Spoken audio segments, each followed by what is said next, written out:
Hello, everybody. Hello. So good to be here. Welcome to our webinar with Embracing Equity. Tlatsukamati, and thank you for your action and joining us in this space today. I am Natani Lim. My pronouns are she, her, hers, and I am a project manager for Embracing Equity.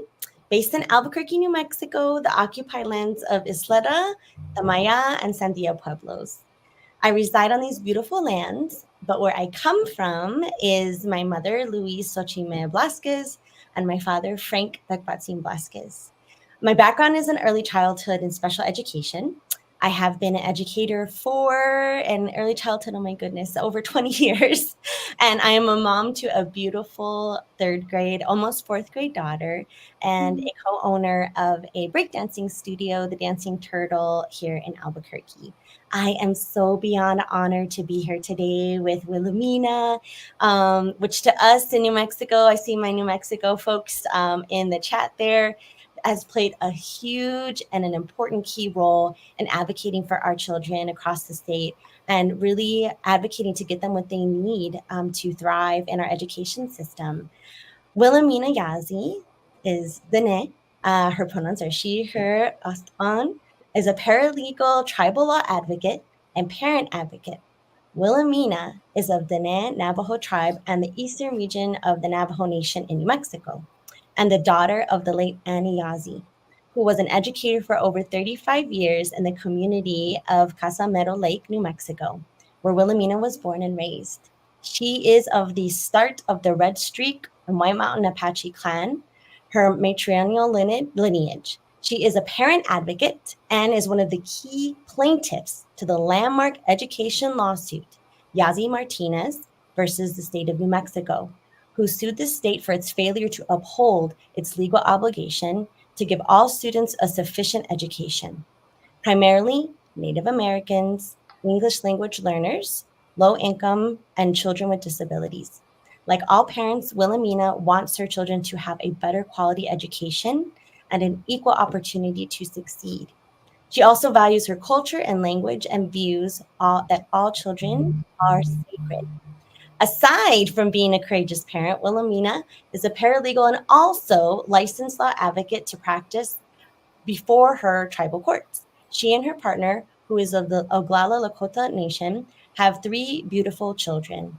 Wilhelmina was recently named one of the USA Today's Women of the Year, and she is also a recipient of the prestigious National Indian Education Association's Parent of the Year Award and was selected by the National Education Association Human and Civil Rights Commission to receive the inaugural Wilma Mankiller Memorial Award for her efforts to ensure that the children of New Mexico receive an equitable and quality education. Wilhelmina, thank you so much for being with me and with our team here today and on this webinar. We are so honored, and we would love to know more about your story, about the Yazzie case, and also the importance of centering Indigenous education. Thank you. Yes, so thank you, Sharon. That's Ani. Good afternoon, relatives, all of you out there. I'm very honored to be here with you all today. I know that each and every one of you here on the webinar with us hold this special title in the work that you do. Whatever work that it is, we know that we hold our children a priority on the importance and sacredness of our children. So I just want to go ahead and give my appreciation to all of you that are on here today. Just thank you, for all and everything that you do for our children. Next, I would like to give my sincere gratitude to Embracing Equity for this webinar and the invitation.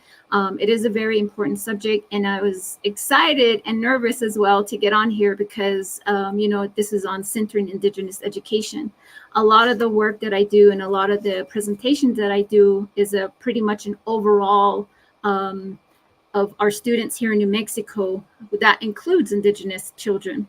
But for this webinar, our main focus is on our Indigenous education for our children. So here trago aro sheya Wilhelmina Yazzie inishya aro tsilganteshchi in shlon kia ani bashichin twodichini dashchero ashihe dashanale aro lete tratrok olde eya isinasha to are eshiyaho up. Shamande Ani Yazzie Wodiende, Aro Shimasando Shache E Betty and Tam Yazzie Wodiende. Aro Tra E Shalchin, Aro Bich Inash Inigi E Ya Naslana Den End Le Lakota, Pine Ridge Reservation, South Dakota, Date Naga. Ako, Hot Ayat and Kitchen, Dahate Saint Lo Yaha. So let me go ahead and start my.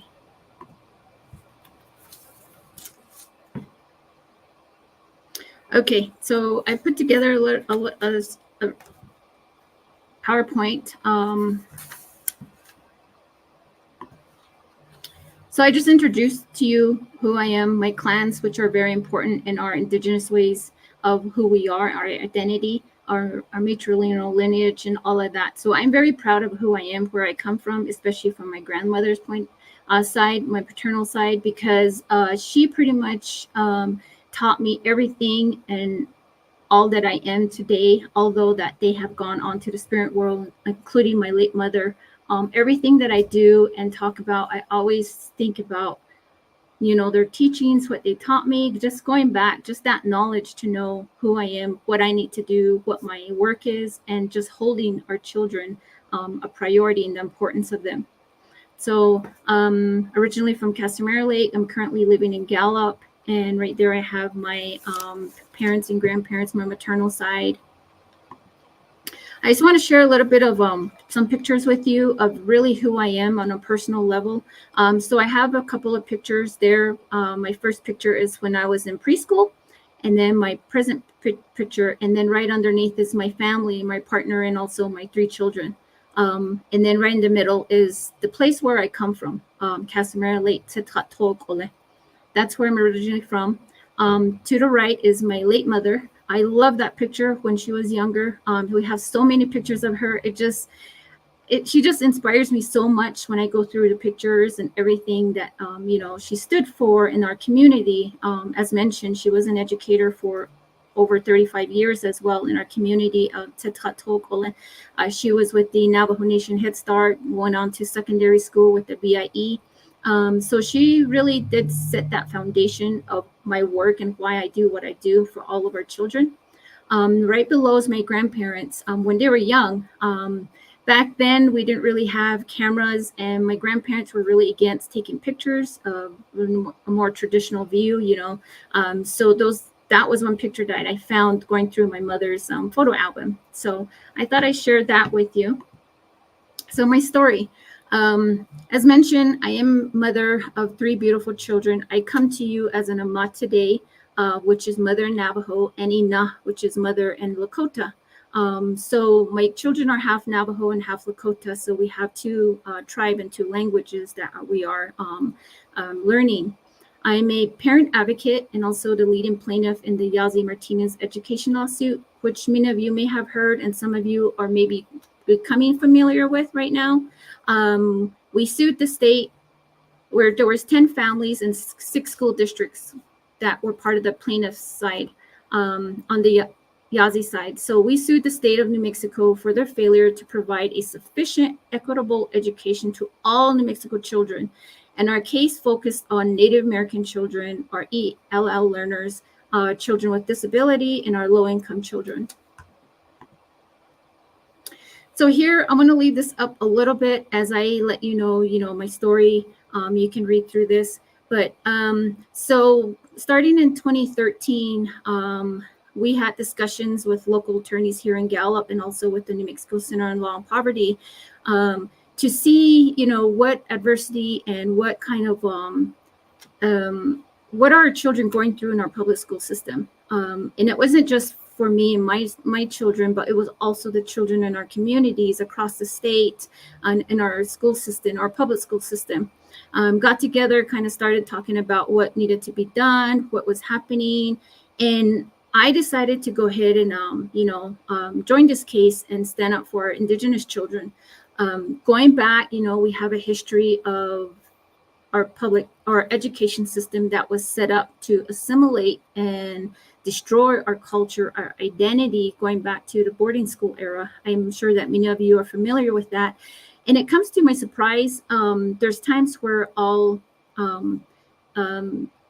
create discussions with a non-Native person, and some of them actually don't know the history of our boarding school era, the history of how our education system was set up.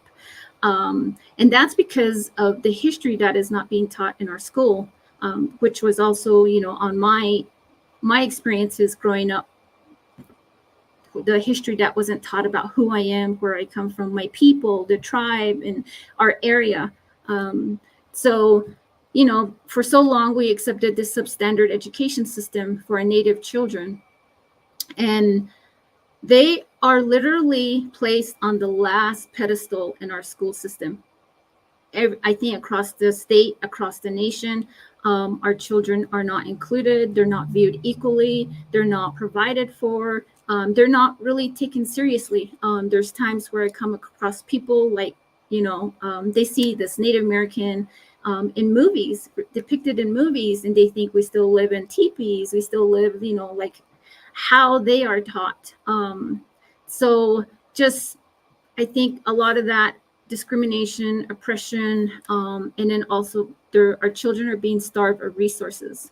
That's one of the main one, I think. Although that our state constitution states that, our state needs to provide a sufficient equitable education, which is supposed to be guaranteed, such as enforcing the Indian Education Act, which is very important and relevant here in our state, to provide culturally and linguistic relevant curriculum, hiring of Native American teachers and training for teachers, because I think a lot of times with my experience with my son, there was a lot of substitution. There was substitution throughout almost the whole year on a subject where they needed, where our children really needed to be taught. And then when it came to testing, they were failing because there was a substitute for a long period of time.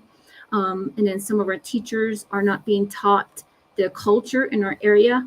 So there's certain things that they refuse and don't understand. Those type of things. And then also resources. There was lack of textbooks, no academic programming, which helped to advance them in classrooms. So there's so much that I know that a lot of our children go through. Experiences that I've come about was when my oldest son, Xavier, was in 3rd grade when we first started talking about this. And then the experience that he went through middle school onto high school. Now he's in college and an adult. So just pretty much this whole case is about the fight to equally provide for our children, and here particularly Native students, so that they can be college and career ready. I know that we're centering this webinar on Indigenous education. Native education is very vital and important to our children and our tribal nations and our communities, and especially to our people.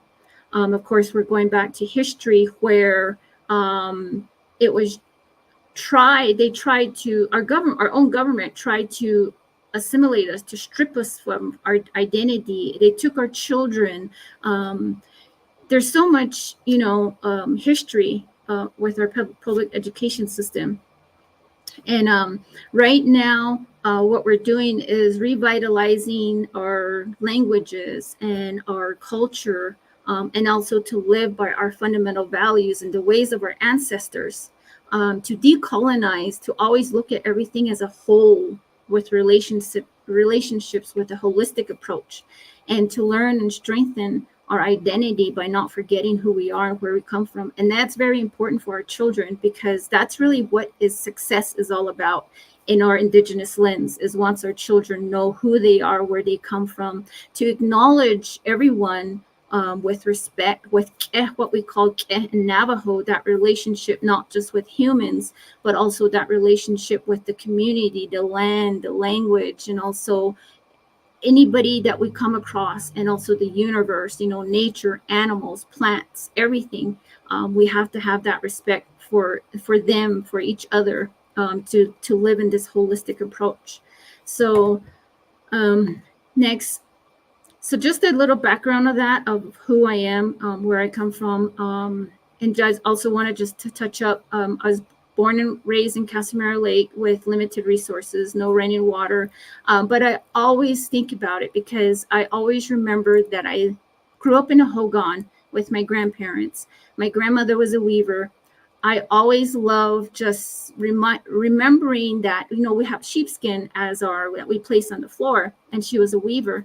So she would weave, and I would just sit by her and just hearing that thumping and that weaving, everything just quiet, peaceful, and just even during the winter, it wasn't so hot in the Hogan. I mean, summer, and in the winter, it wasn't so cold. Just that comfortness is something that I'd love my children to experience. But unfortunately, we live in an era where, you know, we could go back to that once we start to promote Indigenous education.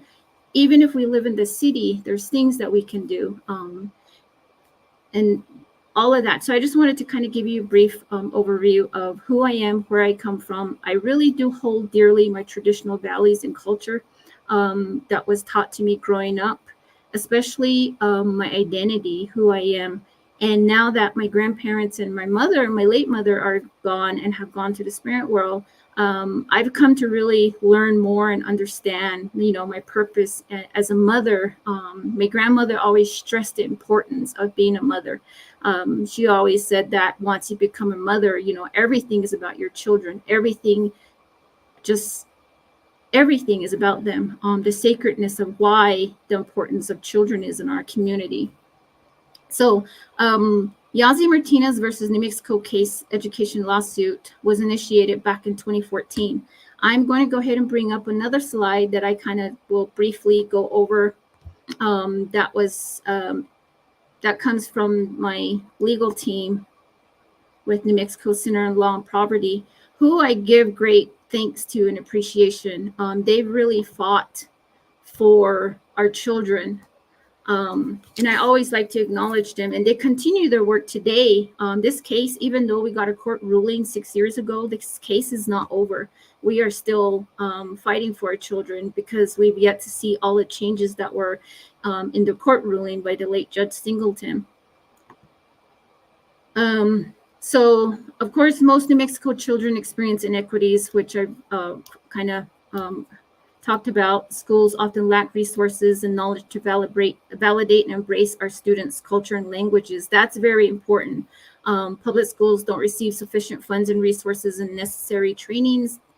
Multiple generations of New Mexico continue to graduate high school unprepared, which is very evident now, especially after the pandemic. A lot of our children have been retained or weren't able to graduate or falling behind. In 2014, we started with 5 families, 6 school districts. I went up to 10 families that also came aboard. We filed a case here in McKinley County first on the Yazzie side, and then a similar case came about in Santa Fe, which is the Martinez family case. And in 2015, those cases were both consolidated together as one, and that's how it became the Yazzie Martinez or Martinez Yazzie lawsuit. In 2017, we went to trial. It was a 2-month trial. We had hundreds of witnesses, advocates, experts, educators who all worked tirelessly and presented their testimony of why we're doing the work we're doing, the importance of our children, what's going on, and, you know, all the inequities that were there. Again, we have the Constitution that we always refer to because it literally says that there's a uniform system of free public schools sufficient for the education of and open to all children of school age in the state shall be established and maintained. The foundation of the Yazzie case is investments in education will have the greatest impact on our children's future. All children can succeed academically if educational opportunities are provided. And when we say all children, we mean all children, including Indigenous children. New Mexico student brings unique cultural and linguistic strengths to a classroom. 2018 judge rules in our favor. The late Judge Singleton ruled in our favor and ruled that New Mexico public schools are unconstitutional. The judge's decision, the state constitution requires the state to provide every student with the opportunity to obtain an education that allows them to become prepared for career or college, which includes multicultural framework, effective programs and services, teachers, funding, and accountability. And the case updates since 2018. We won in 2018. The judge gave the state up till, I believe it was October of 2019, to come up with a plan to present on how they're going to remedy the court ruling, how they're going to help our children. And then in 2020, they filed a motion to dismiss, which was denied. And then in 2021, that's when the pandemic happened. We had to go back to court because our students were had limited resources. They had no laptops, no tablets, no computer access for the online virtual teachings. They had no access to broadband, internet. Those, especially the students, our children that are in the rural area, had very limited access and were falling behind. So we went back to court for that, and the judge granted our motion. Right now, in 2020, discovery took place, which is we requested the state for proof and evidence of what they're doing, what kind of plan, and how are they helping to help with the court order. And they released a draft action plan, which I'm not really sure whatever happened to that. I think it was only given a 30-day period where public and parents and students and teacher educators were able to comment on. 2013, last year, Attorney General announced that it's an intention to represent the state, to work with us, to collaborate with the plaintiffs. Right now, we're working on determining what the next steps would be. Still going through the discovery production that the state produced. It was very significant. So that's really where we are right now with the case itself. So this case is not over. There's been legislative advocacy, grassroots efforts to implement the court order by developing remedies and building coalition.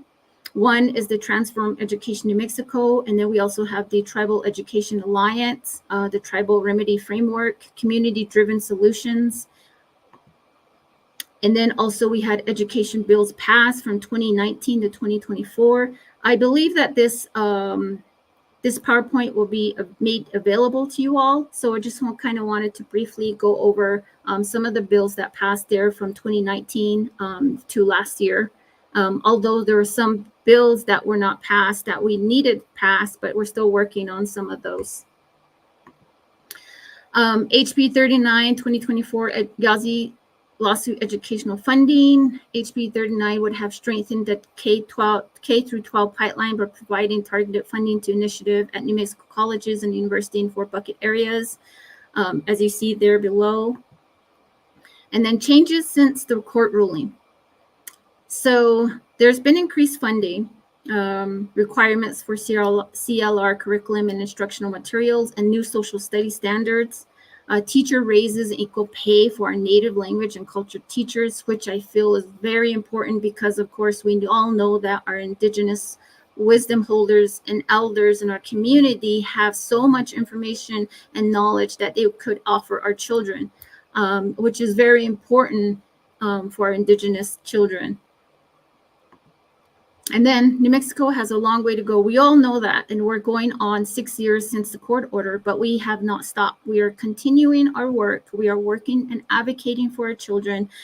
We've had a lot of support. We've had a lot of people, experts, and also our educators that go as some of our leaders that are really fighting for our children. Not much has changed at the heart of the lawsuit. We know that teacher shortages are still there. We're still trying to implement a full day pre-K in our public school systems. Most schools still do not have enough funding, no additional resources, especially for students with disability. I hear that a lot, and going through across the state with our information session, that our students with disability are still suffering, literally suffering.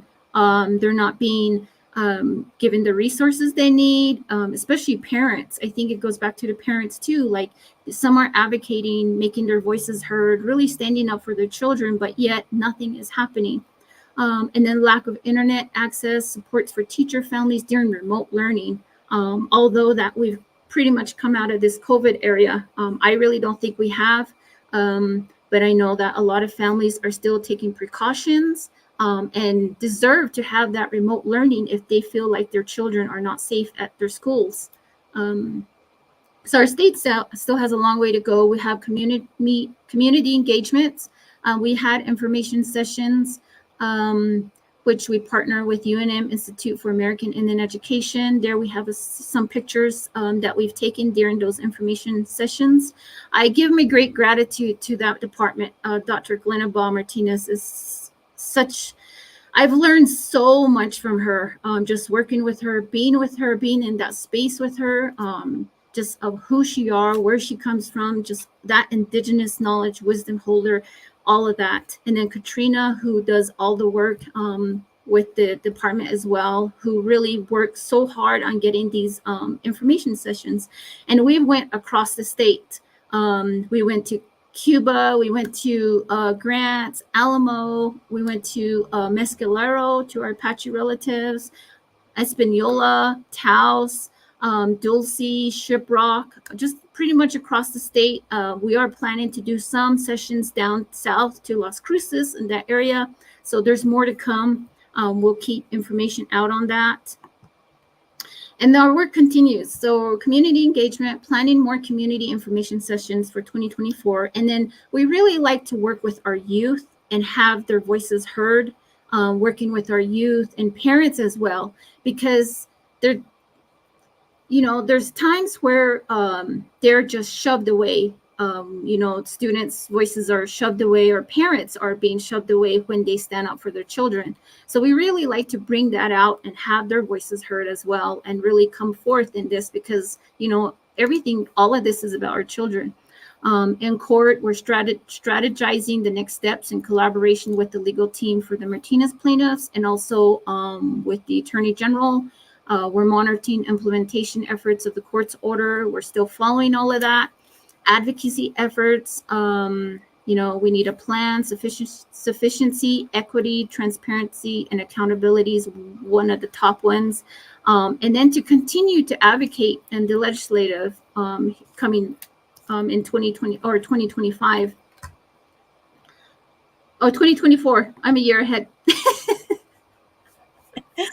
Sorry. You're good. And join the movement if you can. There's ways to get involved. We have public comments and town halls. We're going into different across the state and information sessions. Sign up to our email list with New Mexico Center on Law and Poverty, with Transform New Mexico Education, with the Tribal Remedy Framework. Even with Embracing Equity, they have so much information that they offer, and a lot of it deals with that equity that we need for our people and our people of color, our children, our Indigenous children. Follow us on social media and help amplify these issues. A lot can be learned and picked up from social media.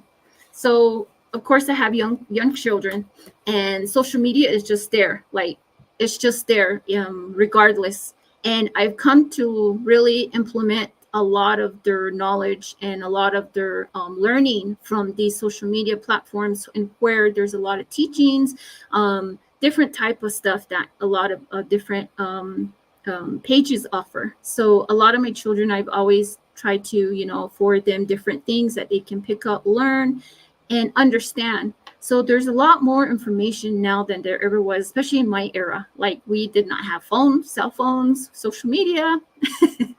I went to my grandparents, my mother, community, siblings, to get information, to learn about certain things, all of that. So that's Melissa Candelaria is one of our attorney. Preston Sanchez, as many of you may know, my brother. I can't say much.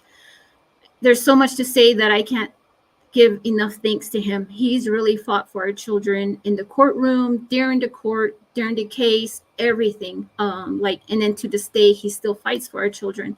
So I give great gratitude to him, Melissa as well, my sister, and all the legal team. Gail Evans was one of our lead counsel on the case as well. So here are just some resources. And I'm going to go back to my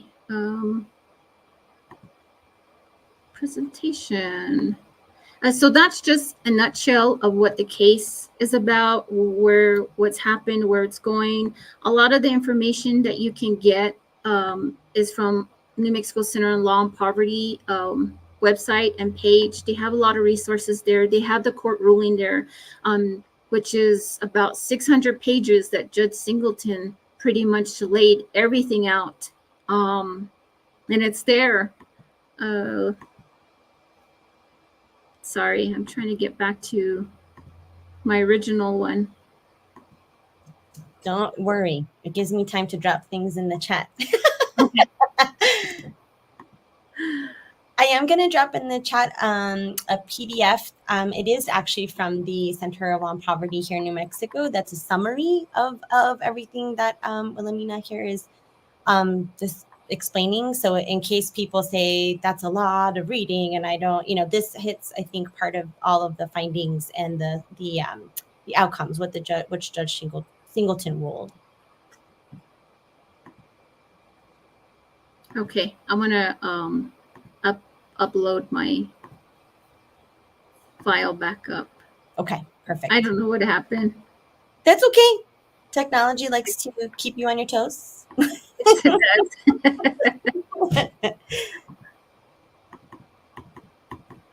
Okay, nothing's coming up. Oh, there it is. Woo. Go. We got it. Yes. Okay, so I'm gonna go forward. Okay, so I've covered the Yazzie Martinez case kind of in a nutshell, and now the relevant stuff of what this webinar is about, the Yazzie case, which focuses on Indigenous and Native American students, educate on the significance of the Yazzie Martinez and lay the groundwork for a new vision of our education in New Mexico for our Native American children. The Yazzie side brings to light the unique historical, colonial, and settler experiences for Indigenous people. So there's a book that came out through the UNM. It's the Yazzie Case, Building a Public Education System for Indigenous Future. This is a really great resource. I've heard a lot of great feedback, a lot of great information. There's so much information in here. It starts with my story of who I am, where I come from, the experiences and all of that, and my effort to seek an adequate education in New Mexico schools. And the decision talks about the case itself. And then also there's a collection of essays. The contributors cover the background and significance of the lawsuit and its impact on racial and social politics. Also provides essential reading for educators, attorneys, professors, students to understand the historically entrenched racism and colonial barriers impacting all Native American students in New Mexico public schools, which is not new to us. It constructs a new vision and calls for transformational change to resolve the systemic challenges plaguing our Indigenous students in our public education system. So I wanted to just kind of go through this and get some excerpts from this. I know that Preston Sanchez has a section in here, talks about the legal significance and the background of the Yazzie Martinez lawsuit. And going back to that, the case, when the decision came out, it pretty much proved that many years of poor policy implementation, piecemeal reform, and inadequate funding for public education effectively denied our children an opportunity to succeed in school. And also going through that, we have a witness perspective from my sister Georgina Bedoni, who also has a section in there from her experiences with her children, from a mother, and also from an academic perspective. She talks greatly about all the important things that needs to be told and the experiences that she's gone through. And then also we have many contributors. Dr. Glenabal Martinez also touches up on the Yazzie Martinez ruling, the politics of culturally relevant curriculum as well. And so if you can, I highly recommend this book. It really covers what this webinar is about, what centering Indigenous education, why this is so important to us, why it's important for our children. So there's a bit of excerpts that I put here, learning about Indigenous education, because my learning about Indigenous education is from my upbringing, my traditional values of who I am, my identity, my culture, and also practicing my ways of my people, learning my language. My first language was Navajo, and then I learned English when I got to school. And I always remember being made fun of when I had poor English. I wasn't able to talk good English. At that time, it seemed like it was a really big deal that I didn't know English, and I was ridiculed for that. But now, in my present day, I am very proud and very appreciative that I learned my language first. I'm able to talk that. I'm able to speak that, understand. I'm able to speak it to my children, and to my people with my legal side of my work. When people come in, I'm able to converse and have conversations with them in my language. And so just wanted to make that and let you know that language is very important. Here, I think history, learning the truth of our people, of our area, of where we come from, our identity, culture, decolonizing that Eurocentric education is very important. I know that a lot of people don't understand what it means to decolonize, and we're learning. I'm learning. I didn't know exactly what that meant from the beginning, and I'm learning now. And it's pretty much what we already know as Indigenous people is, that type of education is what we want for our children. What our ancestors practice, and what our ancestors, the way they've taught and everything, being in the community, being with people, being with nature, not being in a closed classroom space, just, that whole Western view of education. And then also that standardized testing as well, where our children are tested and based whether their their learning is sufficient for in a Western view. We don't have testings in an Indigenous view. We hold our children very sacred. We know that they all learn differently. They have different intellectual learning capabilities, doing with art as well, all type of things. And going back to our history, I think pretty much people my age and my mother's era, my grandmother's, we all learned that we're taught that whole story of Columbus, which is not true. And we all know that now. But yet some schools are still teaching that story, inaccurate story. So now with my children, I always let them know, I always ask them, what are you learning? What's the school giving you? And my children are standing up, and all children in our schools now are standing up to know that, no, that's not my history. No, that's not how it went. No, I want to learn this and that. And which is I'm very proud of our young children that are standing up. Here I have a picture of when I was in preschool. I'm in the center, wearing all brown. And I wanted to put this in here because my late mother, an educator in our community, has always implemented the importance of Indigenous knowledge when she was teaching. She always made sure that our children were proud of who they are. I always remember when there was an event or there was something that was going on, that our children would dress traditional. She had extra traditional clothes for her children, extra jewelry, extra everything.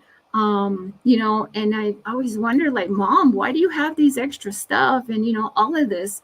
And it didn't dawn on me until I got older, all the things that she's done in our community. And to this day, she just amazes me of who she was, what she's done for our community, our children in our area, and all that she was. I've always was jealous of my friends who went home to their mom or dad after school, and I didn't. I went home to an empty house because my mom was at work. In my grandparents at that time, my grandmother passed away when I was 10 years old. So, you know, so yeah, she's always just done a lot of work and a lot of that. So all that I do and all the work that I do with my advocacy is pretty much based from her teaching and everything that she stood for our children. So just wanted to share this picture with you all, just to know that culture is important, language is important, and indigenous knowledge, centering who we are, and all of that is important. And one of the highlights of the court ruling in Yazzie Martinez education is the implementation of multicultural and multilingual education, which teaches our children about their history, their language, and encourages them to express themselves, to be proud of who they are, their heritage, and where they come from, to know their identity. And that's really what's really important, because I think many of us experience going to school that we were being made fun of because we're Indian or of a different race or of a different skin color. Just that whole patriarchy, just that Western lens of Eurocentric, I think just that kind of teaching that we've all are familiar with now. One example that I'm going to do is that I know that I have relatives that out there, that make these jokes into but that's a woman's job, or but you're a woman, or and now they're understanding the role of that is different, because that was pretty much how we were taught in our public school era, that that whole separation of the hierarchy of patriarchy, and just that learning of that adversity to be adverse with each other. And I think that's another main thing, is the whole teaching of, okay, you did this to me, and this is what I want. Just that adverse, instead of that whole community aspect of being together and fixing things, and talking things out, and all of that. And and I know a lot of our people, and even our leaders, our government, my tribal government, are all facing that adversity. We're forgetting the foundation and the education of in Navajo is that relationship with kinship with one another. That was one of our most important teachings and values, that fundamental values that is placed upon our people. And I think we've now that we've talking about Indigenous education and centering that in our public school system is very important. And this is what this webinar is all about. I know that I'm still learning. There's a lot of information, a lot of other important information out there. I come to you from what I know. I'm still learning. The role that I play, the role that I am as a mother, the knowledge that I've learned and was given to me growing up, just centering Indigenous education, just going in that lens, I guess. Decolonizing our education system is pretty much what my focus is. I know that we have some schools in our area, in my area, charter schools, who are also public schools, that are focusing, making our children a priority, bringing out who they are, their uniqueness, and all of that. So we have several charter schools in our area that focuses on Indigenous education. We have higher education that are implementing a lot of trainings as well. I know that we have the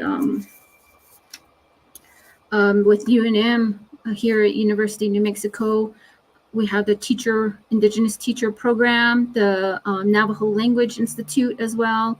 U of A has the ITEP program.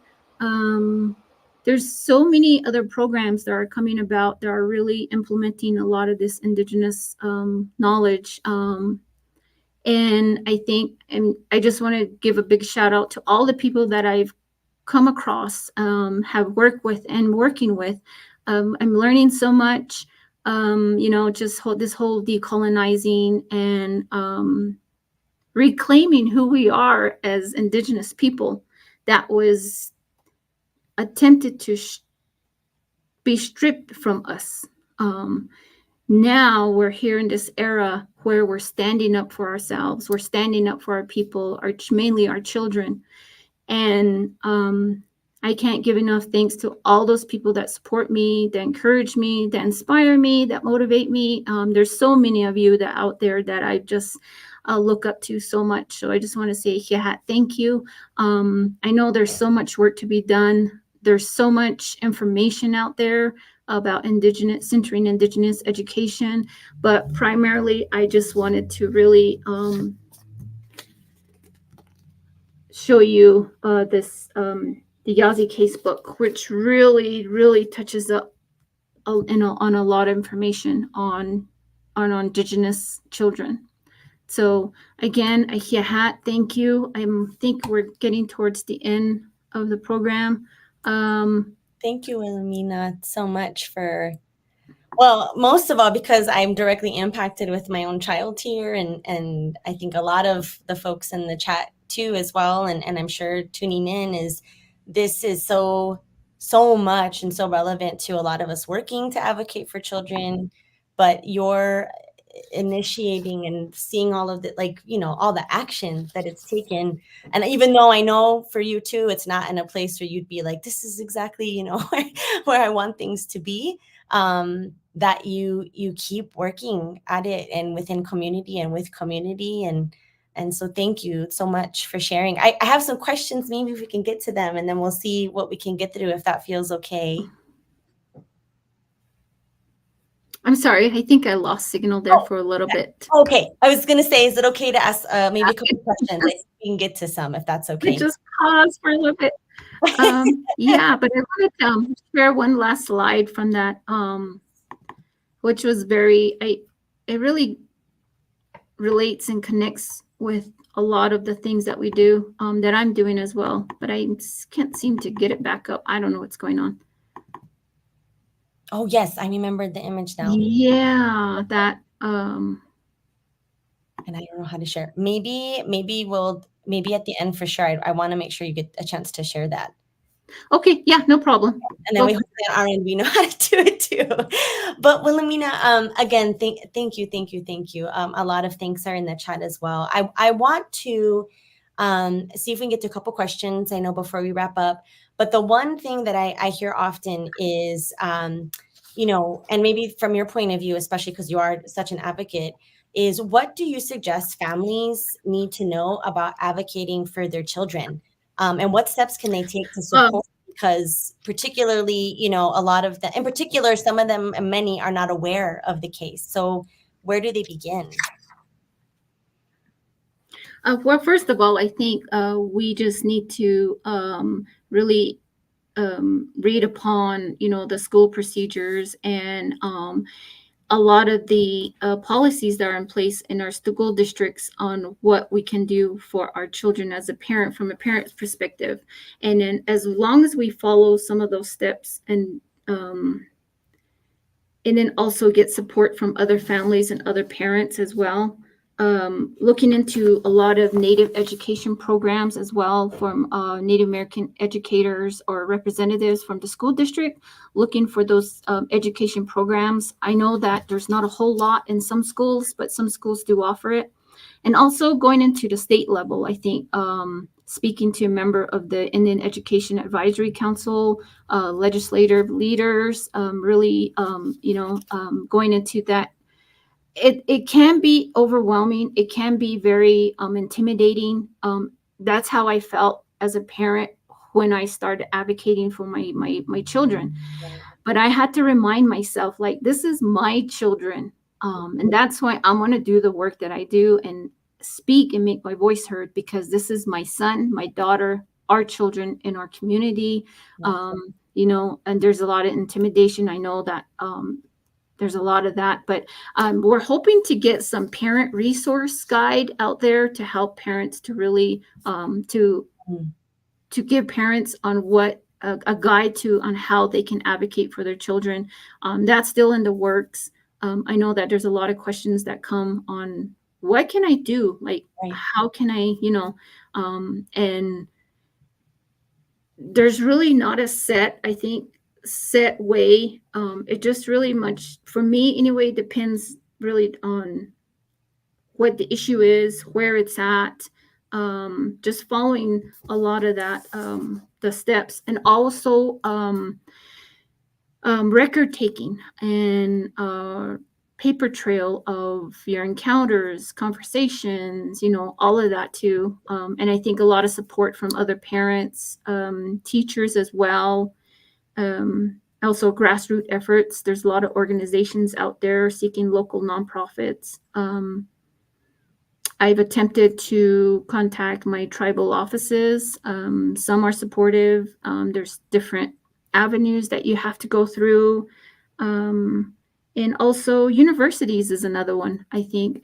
For example, I am going back to school, getting to really know, the federal Indian law policies, and there's Native American studies program with UNM, which is great. There's great faculty to have so much information, knowledge, and wisdom that I'm learning from. And I think just that whole community involvement, I think, is really great too. Just getting together and just, reaching out to another parent to see what kind of experiences they have, to see what they took, just a lot of that whole getting together, relationship and working together. Not in isolation, because of course no movement can happen if you're all alone and you can't find people to help you connect. So definitely. That's the hardest part, because you want to do so much work, and then you also know it's hard when you're by yourself, or you feel that you're by yourself. And I think just one final question, and then I think we wrap up. But I hear you speak of community and organizations also kind of on the outskirts, right, of an actual school system, trying to really push a lot of this. And I know in New Mexico, there's just so many great organizations, Transform New Mexico, Transform Ed, and Future Focus Education, and lots of people thinking outside of that. But what, in particular for that, what motivates you being on the board for an org like us with Embracing Equity? Like how is being a part of this organization able to support you in the work you're doing here in New Mexico? Well, I think it's what Embracing Equity stands for. Just pretty much the name itself, equity.